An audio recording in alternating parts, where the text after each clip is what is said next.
Quelques jours après la sortie officielle de la plateforme politique Pacte du peuple pour un Congo retrouvé, des voix s'élèvent à Mbujimayi pour condamner cette initiative au sein de l'Union sacrée de la nation.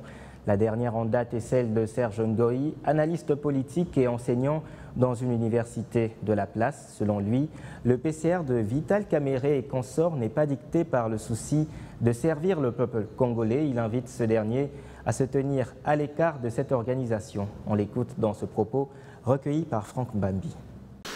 Ça ne se prend pas.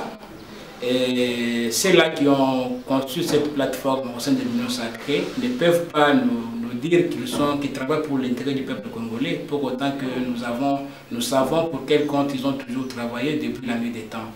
Ce n'est pas maintenant que nous allons dire que pour avoir travaillé au sein de l'Union sacrée, ils sont devenus des serviteurs du peuple. Non, ils sont à la poursuite de leurs intérêts. Quand le chef de l'État impulse un mouvement tel que l'Union sacrée, il a certainement une vision. Mais lorsqu'au sein de l'Union sacrée, on voit déjà certaines personnes se soulever sans l'accord du chef et constituer une plateforme qui, au sein de l'Union sacrée, cela voudrait dire qu'ils ne sont plus au sein de l'Union sacrée, puisque l'Union sacrée, dans sa charte, ne prévoit pas d'autres structures telles que le pacte auquel vous faites allusion. Lorsque, au cours d'une décennie, vous roulez pour 4 ou 5 personnes, il y a lieu de se poser la question de savoir si vous êtes vous-même loyal. Si vous êtes loyal envers vous-même, on ne peut pas aujourd'hui porter les drapeaux du PPRD, demain dire que l'on a totalement changé pour devenir un agent de l'IDPS.